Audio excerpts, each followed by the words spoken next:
Bismillahirrahmanirrahim. Assalamualaikum warahmatullahi wabarakatuh.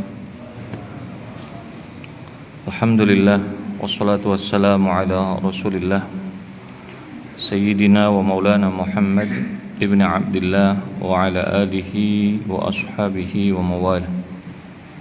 Allahumma akhrijna min dhulumatil waham wa akrimna binuril faham وافتح علينا بنور العلم واسل أخلاقنا بالحلم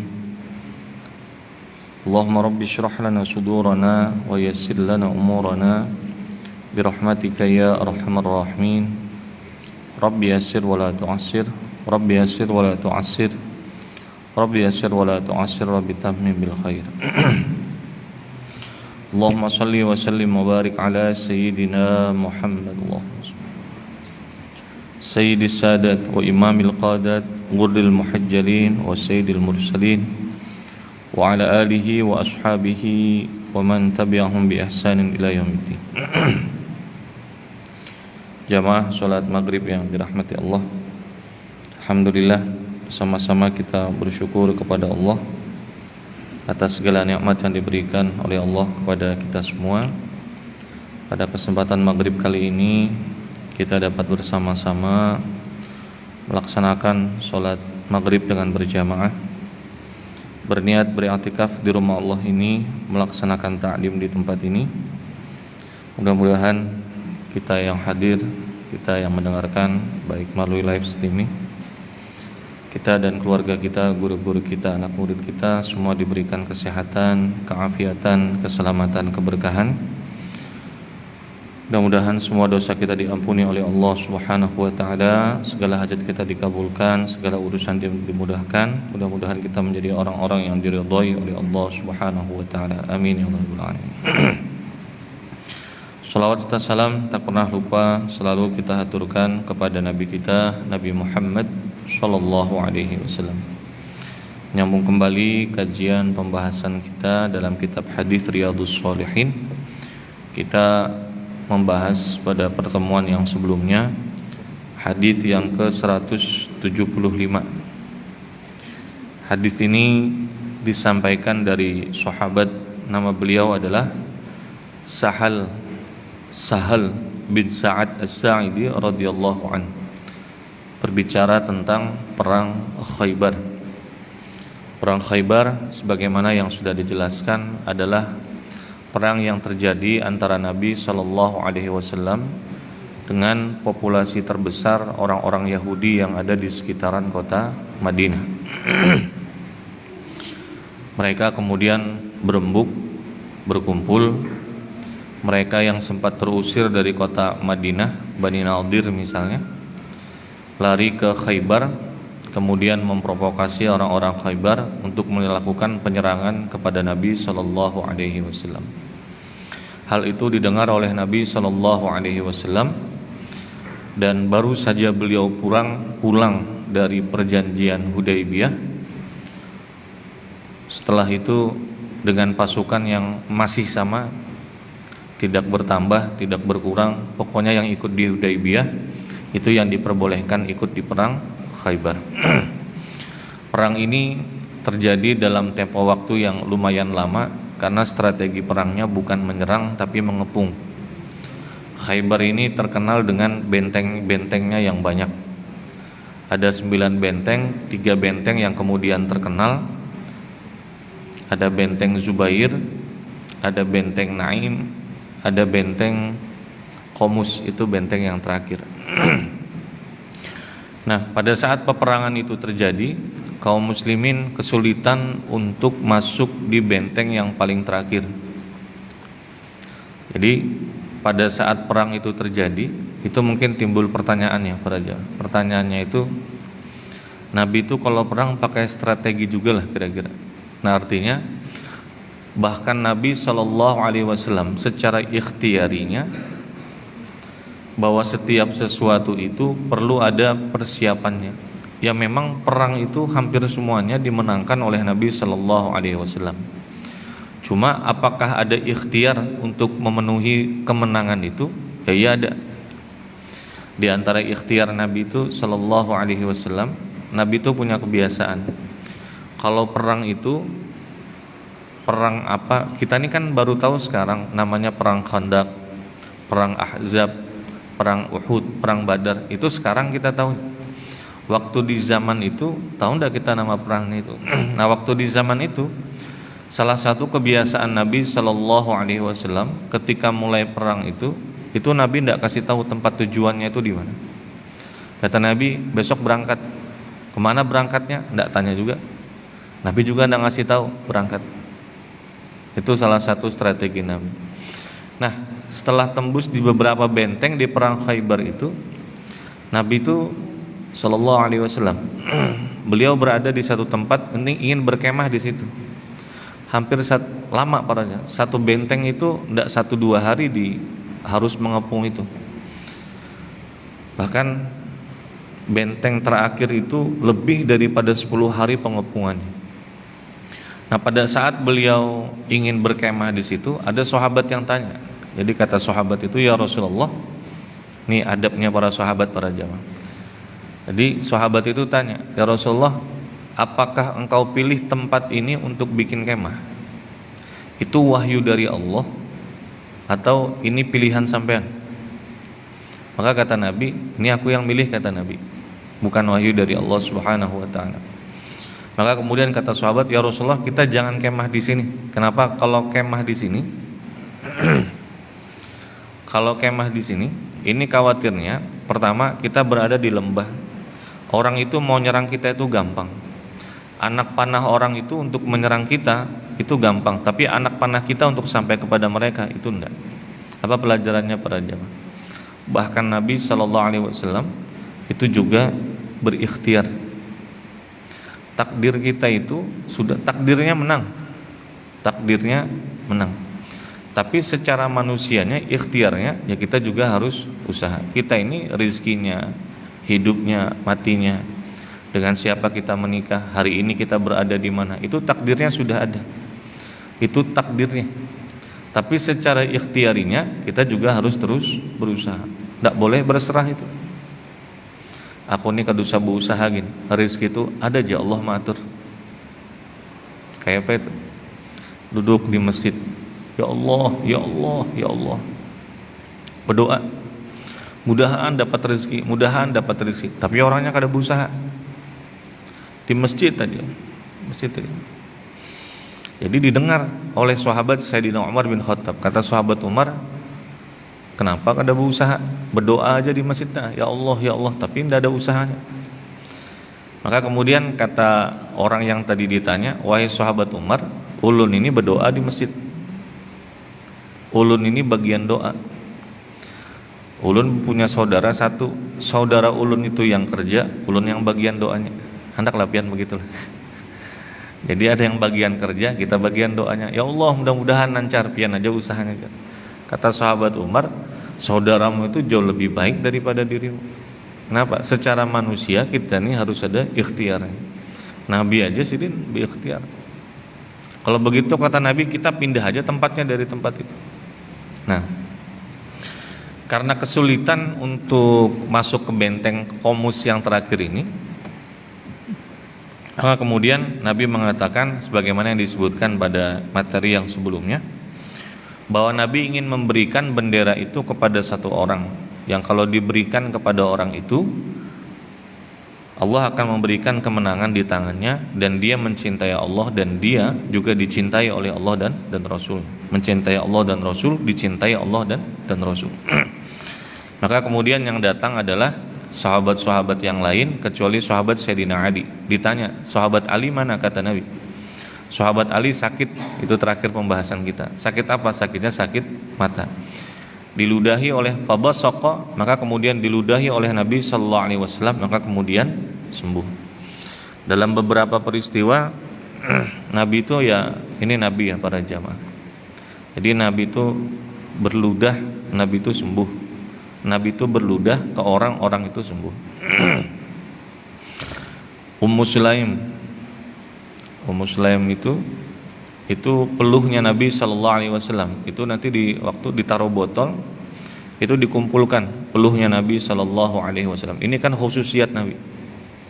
Kenapa dikumpulkan? Jadi kata beliau, saya tidak pernah tidak pernah mencium bau yang lebih harum daripada bahkan minyak wangi sehebat apapun sekalipun, kecuali justru lebih harum adalah peluhnya Nabi Shallallahu Alaihi Wasallam. Ini peluhnya Nabi para jemaah. Jangan coba-coba peluh kita dikumpulkan, garing kita habis itu. Makanya ujar lah ini wallahu alam, ujar ulun anu juga dengar dari pengajian aja juga. Nabi itu kan harum, Pak. Orang yang ketemu Nabi itu bekasnya itu masih harum aja, Mas. Hebatnya Nabi. Makanya orang itu kalau pernah bermimpi bertemu Nabi Sallallahu Alaihi Wasallam itu 3 hari baunya itu masih mencium, masih keciuman baunya itu, masih keciuman. Makanya setan itu tidak bisa menyerupai Nabi di dalam mimpi. Mudah-mudahan kita diberikan nikmat bermimpi bertemu dengan Nabi Sallallahu Alaihi Wasallam. Jadi diludahi oleh Nabi, maka kemudian sembuh. Nah, pembahasan kita terakhir kemarin, apa yang dibaca itu? Kan? Apa yang dibaca? Sebenarnya bacaannya gampang para jamaah.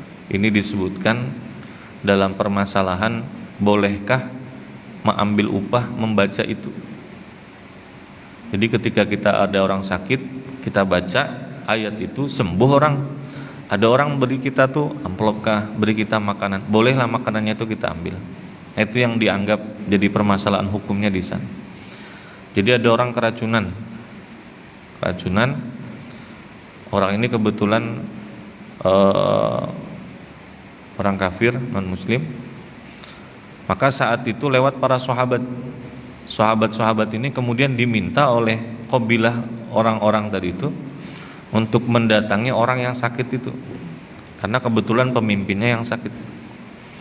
Didatangi ke sana dan kemudian diminta diambilkan. Nah, medianya apa saat itu pakai air putih dan dibacakan. Apa yang dibaca? Tidak susah para jamaah bacaannya hanya membaca surah Al-Fatihah, itu aja. Al-Fatihah itu dibaca. Setelah dibaca, yang keracunan tadi itu sembuh. Nah, cuma yang membaca siapa? Sahabat. Habis dibaca sembuh. Nah, kemudian setelah sembuh diberikan hadiah oleh pemimpin kabilah itu.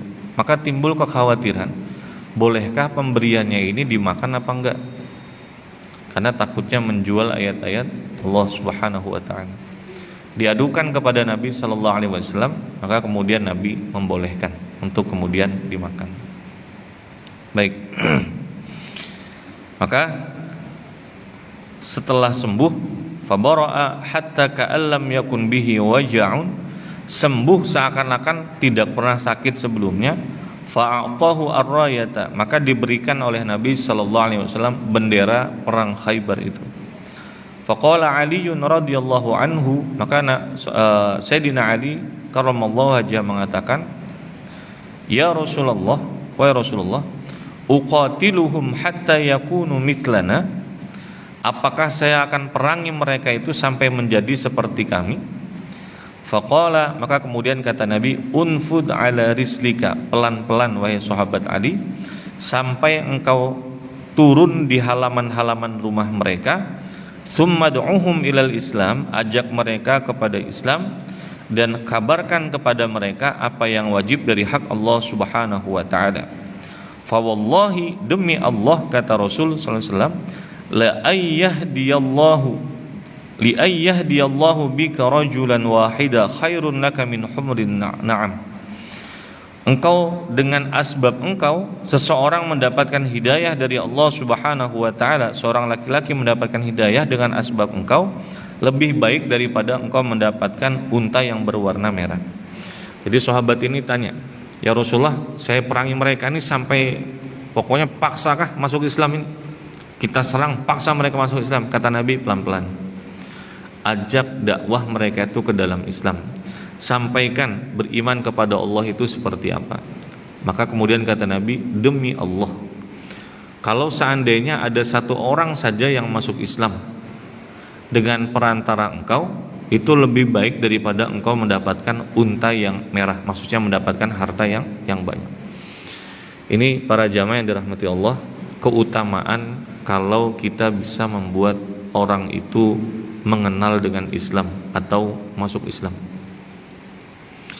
Jadi kalau dengan asbab kita, ada orang bertanya ke pian, Islam itu apa?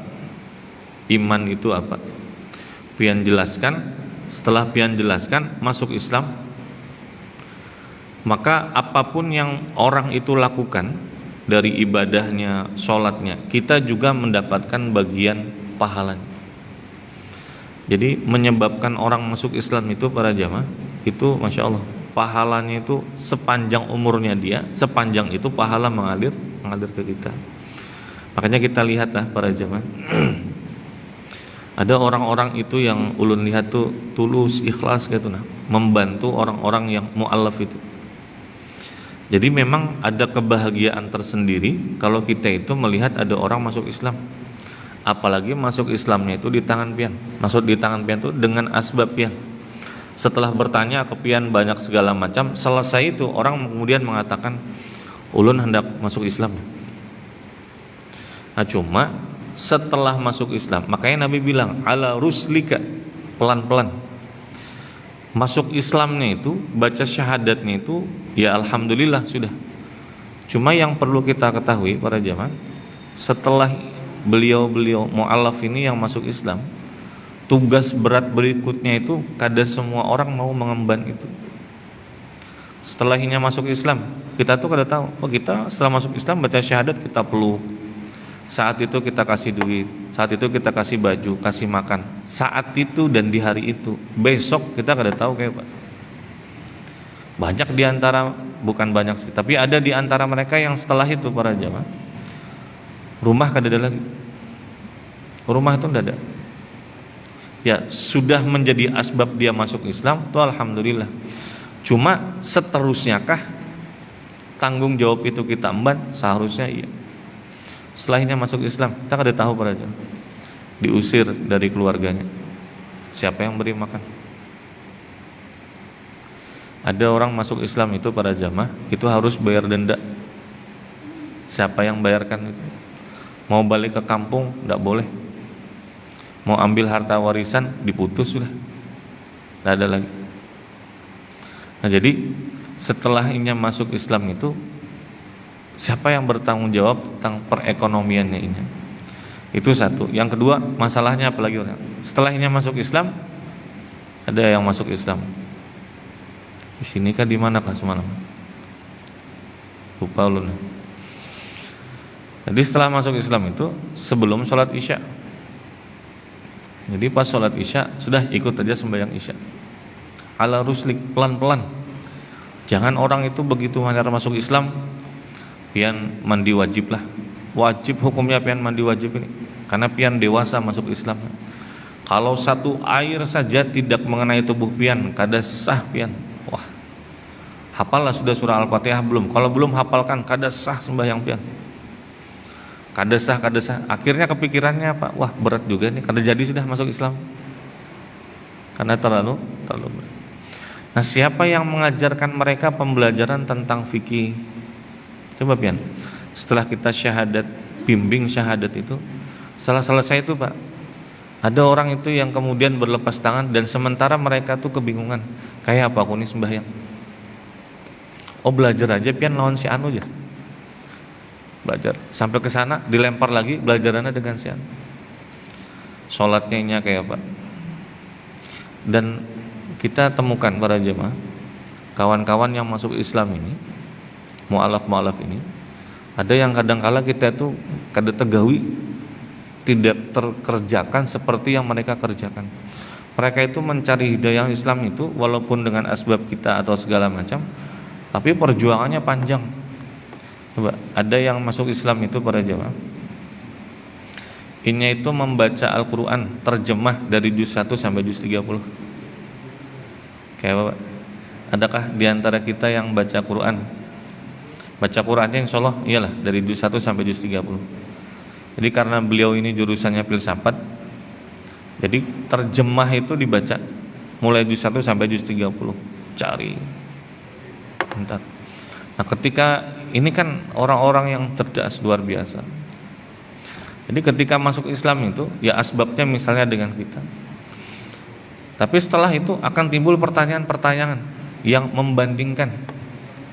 Kami di agama dahulu tuh kayak ini, kayak apa yang di Islam? Ayo Pak. Sementara pertanyaan itu kalau kada dijawab berputar-putar dalam hati mereka itu. Yang naudzubillah, jangan sampai jangan. Takutnya nanti goyang, tidak ada yang bimbing. Maka pembelajaran di sini adalah para jamaah, menjadi asbab hidayah orang masuk Islam itu bukan syahadat aja. Syahadat kita bimbing itu cuma salah satunya. Tapi perjuangan mereka ini untuk bisa mempertahankan keimanannya itu tanggung jawab kita semua. Makanya ulun ada bertamu orang lah para jamaah. Beliau ini masya Allah mendedikasikan hidupnya itu untuk mu'alaf. Jadi ada orang yang diusir, insya Allah Pak. Ulun ada ketemu tuh satu begini, imbangnya. Jadi ikut pengajian kan ikut nah. Kerudung, jilbab, cuma jilbab betaroh itu aja. Dikasih tahu sama jamaah yang lain. Anu Pak Ustadz ini mau ikut pengajian, tapi kebetulan oh enggak apa-apa aja, ikut aja. Pertama ikut majelis ta'lim dulu. 2 minggu setelah itu kah ikut juga sembahyang berjamaah. Kurang sembahyang. Allahu Akbar. Habis itu ada yang negur, kamu kada bisa sembahyang non aku karena belum bersyahadat. Oh jolon jangan, biarkan aja nya mau sana di Balikpapan. Akhirnya datang ke Samarinda, bingung hendak ucap syahadat itu nah bingung. Datang ke Samarinda, begitu datang ke sini bingung, balik lagi ke Balikpapan. Balik lagi ke Balikpapan tuh kemana para jemaah? Ke masjid langsung. Tengah malam, bebinian masih muda ke masjid.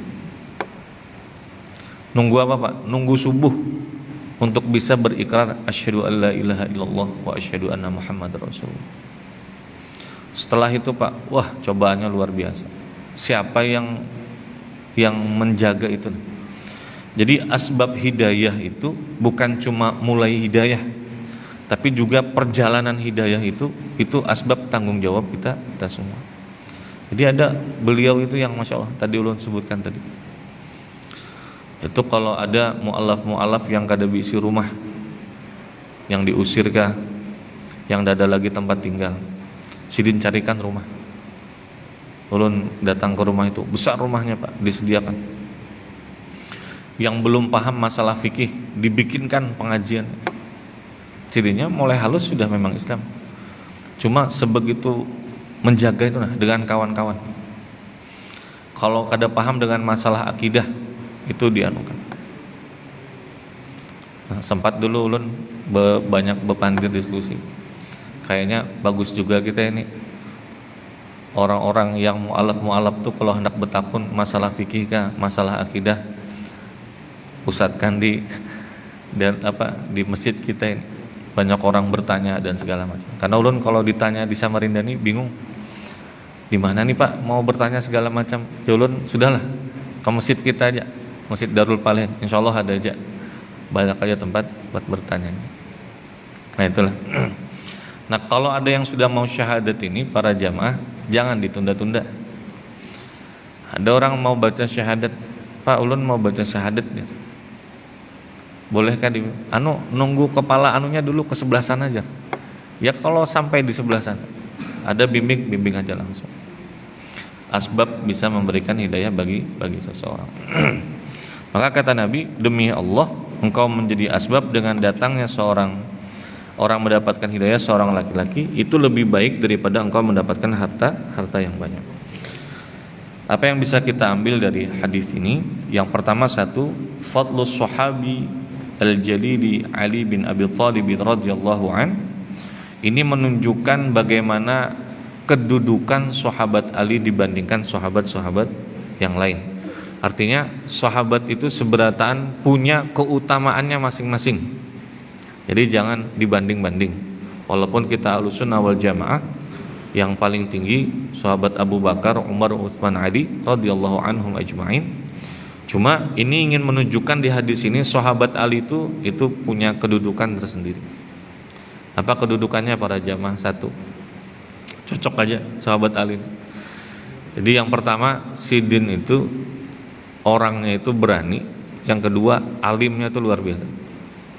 Makanya ana madinatul ilim, kata Nabi, aku ini, kata Nabi, kotanya ilmu, wa aliyum babuha, dan sahabat Ali itu merupakan pintunya.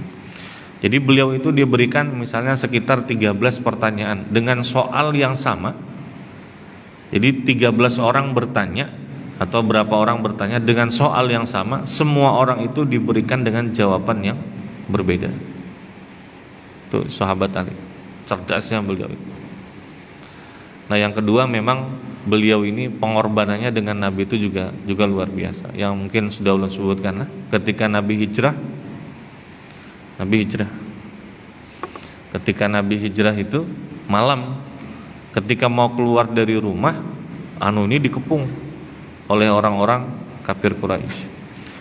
Siapa yang disuruh tidur di tempat Nabi itu? Sahabat Sayyidina Ali. Kira-kira kita kalau hidup di zaman Nabi, maulah disuruh tidur di situ? Setelah itu kalau ketahuan, mau dia orang langsung. Nah, itu kedudukan sahabat Ali. Yang kedua yang diambil dari hadis ini adalah al-abdu qad yahabahullahu ta'ala minal fada'ili ma lam yaqtur lahu ala balin. Seorang hamba itu terkadang kala diberikan oleh Allah Subhanahu wa taala dengan suatu keutamaan yang terkadang kala tidak terbersit dalam pemikirannya. Ada orang-orang itu yang kadang diberikan keutamaan sementara yang lain itu juga ingin. Contoh para jamaah, kayak kita berkurban.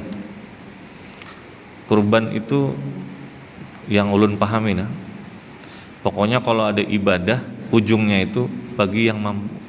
Itu berarti memang orang-orang pilihan. Haji bagi yang mampu, itu orang-orang pilihan. Kurban sunnah menurut Imam Syafi'i, wajib menurut Imam Abu Hanifah. Bagi siapa? Bagi yang mampu. Berarti memang orang-orang itu dipilih. Makanya setiap tahun itu para jamaah beniat. Yang penting itu menurut ulun lain mampunya sebenarnya. Allah itu akan memberikan keutamaan. Keutamaan itu apa? Kemampuan untuk melakukan suatu ibadah yang terkadang kala dalam pikiran seseorang inya tuh kada mampu, tapi ternyata dianggap mampu di hadapan Allah. Banyak kita itu yang mampu tapi ternyata kada mampu. Ada yang menurut kacamata kita tuh tidak mampu, ternyata dimampukan. Coba bayangkan, pekerjaan itu mengambil sampah itu, mulung mengambil sampah. Datangi aja ke rumah Sidin. Rumah Sidin itu dindingnya triplek, pekerjaannya mulung. Itu kalau yang viral itu mulung aja beliau. Habis itu Jersidin, ya kalau aku ndak kerja itu Jersidin ndak makan. Seandainya pun sambil ngesot aku jalan itu kerja, aku tetap kerja Jersidin. Tapi aku punya niat tuh satu aja. Nah, yang menurut kacamata kita ndak bisa, tapi dimampukan oleh Allah Subhanahu wa taala. Jadi bagaimana belajar? Nabung. Berapa bulan itu nabungnya? 3 tahun nabung. Penghasilan sehari 25.000. Belum makan, belum yang lain-lain. Nabung 3 tahun menabung. Akhirnya bisa beli kurban. Masya Allah. Bagi yang lain dianggap tidak bisa, tapi bagi Sidin ternyata bisa. Jadi apa ya para jamaah? Jadi Jersidin, aku tuh supan Jersidin, malu Jersidin. Setiap tahun itu berebut daging kurban, berebut kupon itu, malu aku di sini. Aku tuh targetnya tahun depan aku yang membagi. Nah, jadi berebut dengan haknya saja yang memang menjadi haknya beliau, itu malu beliau. Apalagi kalau ternyata lain haknya. Tapi kalau di kita insya Allah aman-aman aja, Bang. Yang kepala kah hilang, buntut kah hilang, atau apa kan? Jadi beliau-beliau ini datang berkurban ke masjid, nangis panitia itu melihat. Kenapa nangis para jamaah? Ya Allah, ini pemulung tapi masih mau. Nah, jadi ada hamba itu yang memang dipilih oleh Allah untuk bisa melakukan dengan suatu ibadah. Sebaliknya, al-'abdu qad yuhramu syai'u ma'a hirsihi 'ala syai'in. Ada nanti orang itu yang ingin melakukan suatu ibadah, kayak sahabat tadi kan sudah datang berebut untuk mendapatkan dengan bendera itu. Sudah datang berebut ingin datang, tapi ternyata tidak diberikan dengan keutamaan itu. Sudah ingin melakukan ibadahnya. Mungkin gambarannya haji lah para jamaah. Duitnya ada, kursinya sudah dapat, sekali waktunya berangkat, umur kelewatan. Ingin sudah tapi ternyata terhalangi dari ibadah. Ada lagi kemudian yang Masya Allah. Makanya kalau ada ini para jamaah, pian haji kah, umroh kah, kalau ada duitnya itu, kalau sudah dipilih oleh Allah itu dengan suatu kesempatan, ambil, jangan ditunda-tunda. Takutnya nanti ketika sudah diberikan kesempatan oleh Allah tidak diambil, di kemudian hari kesempatan itu sudah tidak diberikan lagi. Sudah ada dah, tapi sekalinya umurnya kada sampai, atau umurnya sampai, duitnya yang kada ada. Insyaallah. Baik, yang terakhir yang bisa diambil dari hadis ini adalah ad-da'watu ilal Islam min ahammil wajibati li'azamil ajri alladhi yatarattabu 'ala hidayatin nas. Dakwah kepada Islam itu min ahammil wajibat, daripada tugas-tugas yang maha penting, dan pahala besar menunggu di belakangnya karena itu menjadi asbab seseorang mendapatkan hidayah. Jadi tugas dakwah itu diberikan kepada siapa saja di antara kita ini. Ustadz itu menyampaikan, mubaligh itu menyampaikan, guru-guru menyampaikan, kita semua juga tugasnya menyampaikan. Menyampaikan dakwah itu bisa pakai lisan. Menyampaikan dakwah itu bisa pakai perbuatan. Nah, beliau tidak pernah, tapi gawi terus, kerjakan terus. Ada nanti yang menyampaikan itu dengan contoh perbuatan, hal. Jadi contoh perbuatan itu bisa dikerjakan sekali-sekali, tapi kalau sudah menjadi kebiasaan, hal kebiasaan itu maksudnya ya sudah memang jadi tipikal dalam keseharian. Itulah. Kadangkala orang itu tidak melihat apa yang kita ucapkan, tapi melihat dengan apa yang kita kerjakan.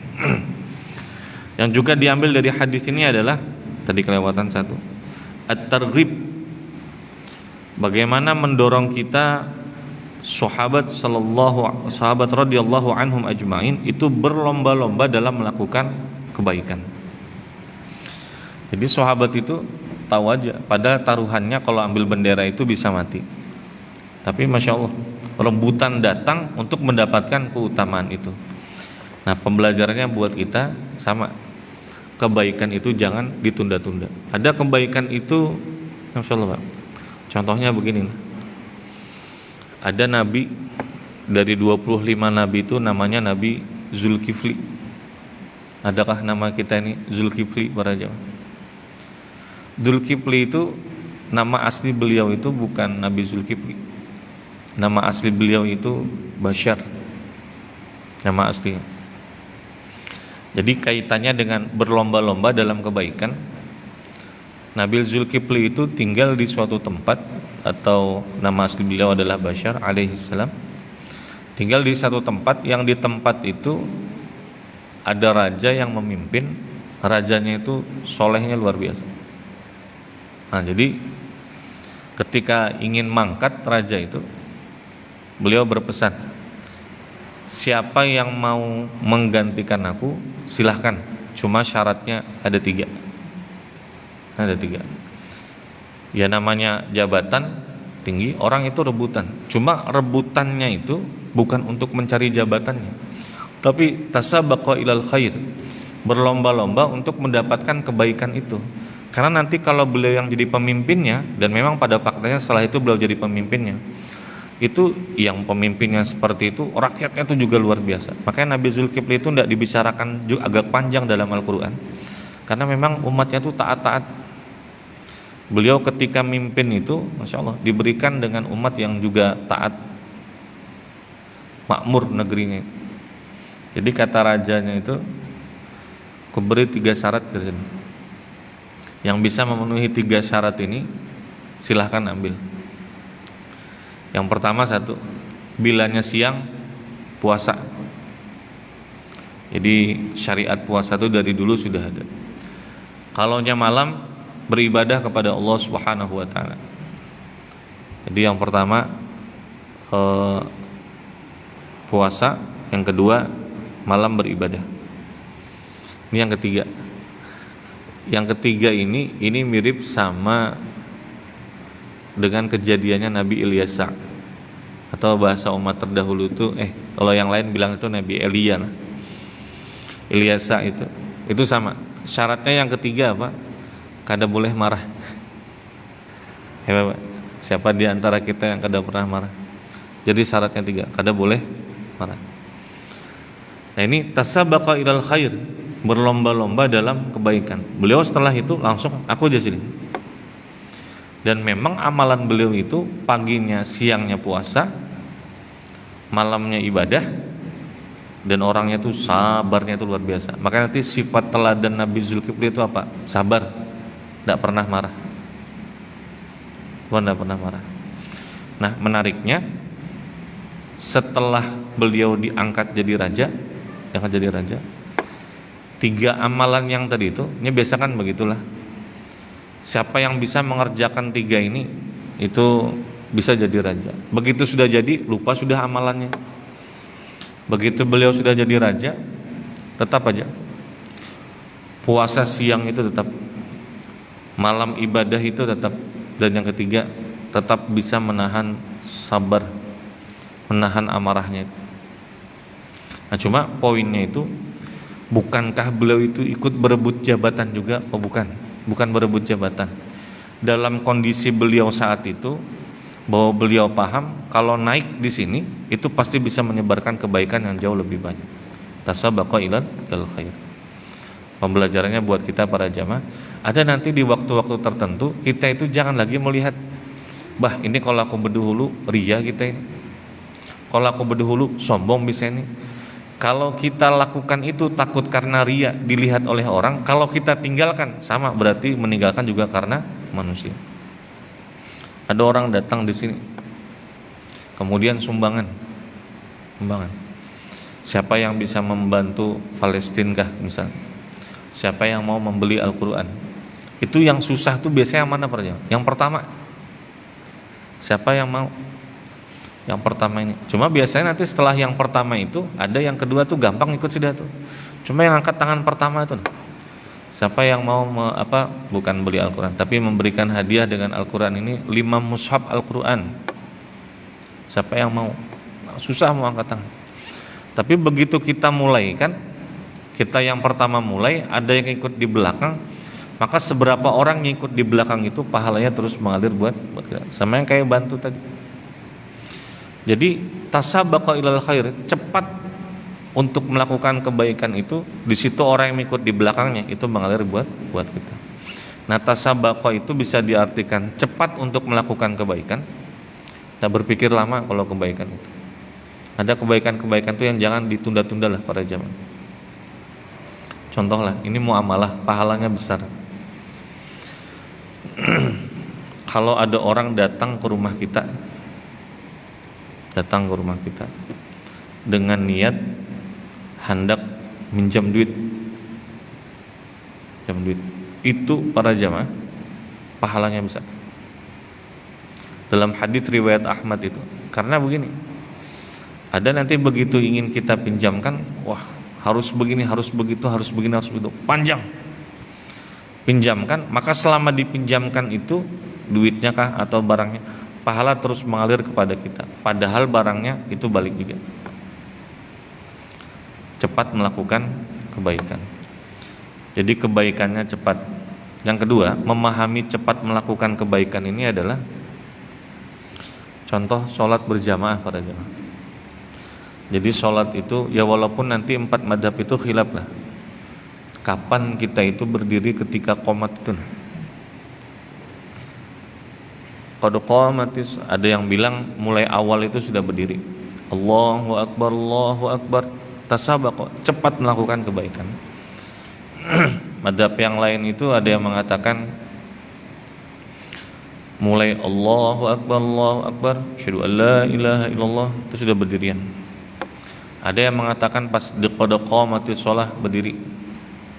Kalau di takrirat disebutkan setelah qomat baru kita berdiri. Cuma intinya apa? Cepat melakukan kebaikan. Jadi jangan dilambat-lambatkan. Apalagi berdorong-dorongan. Pian aja di saf muka. Tasabaqa itu berarti kalau dalam sholat siapa yang paling depan? Apa hukumnya para jamaah bila kita sembahyang itu? Oh pian aja yang di depan. Al-ithar itu disebut dengan al-ithar. Mendahulukan orang lain dalam masalah ibadah itu hukumnya apa? Pian hendakkah berkorban? Oh jangan pian aja. Itu para jamaah hukumnya makruh. Kesempatan itu ada di kita, tapi tidak kita ambil, kita kasih ke orang, itu hukumnya makruh. Ini kosong nah di depan kita ini. Kita ada sop di belakang situ. Sop di belakang. Habis itu tidak maju kita, malah kita tawarkan kepada orang yang ada di samping. Pian aja Pak yang maju ke muka. Ya tidak apa-apa. Cuma secara hukum itu disebut dengan ithar, mendahulukan orang lain dalam masalah ibadah, dan itu hukumnya makruh. Kenapa ada kesempatan di kita malah diberikan kepada orang lain? Sama kayak kurban. Duitnya sudah ada. Ini tinggal satu lagi nah. Oh jangan pian aja. Seharusnya tasabaqa ilal khair, bersegera untuk melakukan kebaikan. Jadi fastabiqu itu kan berlomba-lomba, bercepat-cepat dalam mendapatkan kebaikan itu. Tapi kalau kita bilang sudah pian aja gini berdahulu. Pian aja berdahulu. Itu takutnya para jamaah. Ketika kesempatan sudah di hadapan mata tidak kita ambil, nanti di kemudian hari kesempatan itu tidak diberikan lagi oleh Allah kepada kita. Maka kebaikan itu jangan ditunda-tunda segala macam. Termasuk nanti para jamaah yang dirahmati Allah, tasabaqa ilal khair ini kalau misalnya kita itu taklim atau di mana aja itu para jamaah kalau di zaman Nabi sallallahu alaihi wasallam orang taklim itu yang duduk di sekitaran Nabi itu khusus Pak. Jadi kan Nabi itu kan kalau majelis taklim banyak yang datang, tapi tidak sembarangan orang boleh duduk di samping Nabi itu. Orang yang boleh duduk di samping Nabi itu khusus orang-orangnya. Di antaranya apa? Ashabul Badr. Makanya nanti kalau kita ada di mana dan segala macam, ambil taklim itu di kebaikan awalnya. Maksudnya itu apa? Dari awal sampai habis itu ambil kebaikan. Baik, maka poin yang terakhir yang bisa kita ambil dari hadis ini adalah bersegera dalam melakukan kebaikan-kebaikan. Selanjutnya para jamaah yang dirahmati Allah, kita akan bahas nanti di pertemuan yang akan datang terkait tentang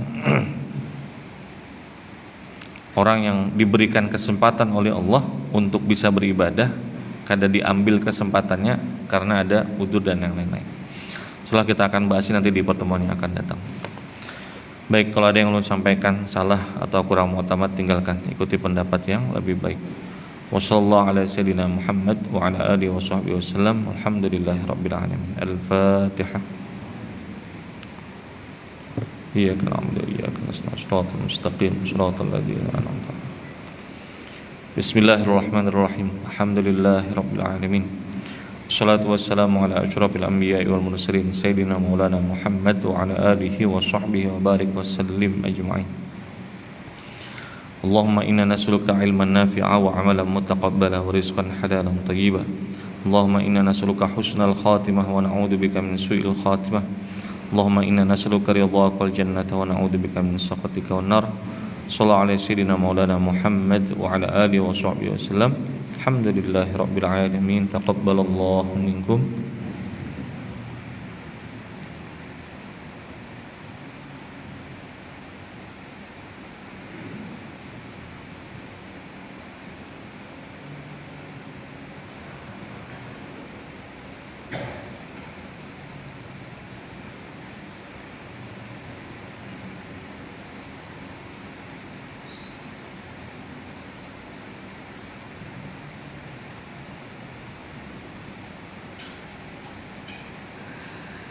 Allah